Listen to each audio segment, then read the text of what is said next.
This is the mining site. You can tell they just left. You know, farmers ranch here, they do. But they were not only mining here, I determined, from what I can see. I got a chance to look at the ponds. They were mining, extracting ore, establishing it in a first slurry pond and processing there, and then you had certain processing controls and functions in those sheds. And I thought these were air, and they probably are. They're probably air compression and so on and so forth. But these big thick pipes are probably slurry mining.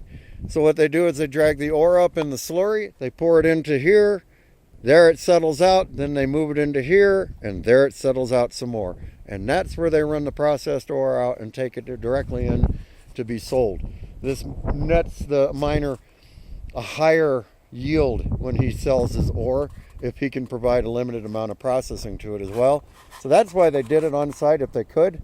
And it looks like this place was doing it on site. So there's just a couple of steps to get it broke down to where it's more enriched, and then they carry on to the market from there. This is the one that fascinates me.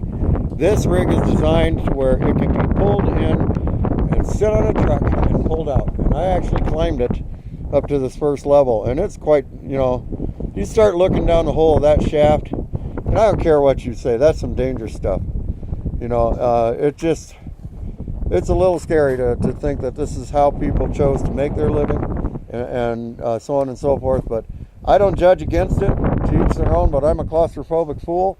But I just think that this is such a abuse of humanity to make people go down into holes like this and expect them to make a living like that. I think that's rude. Anyway, and that's to say the least. So we're out here again out on Monogram Mesa, and out there in the distance you can see the Southern Rockies, if you can see it on this small aspect. And thanks for listening along today.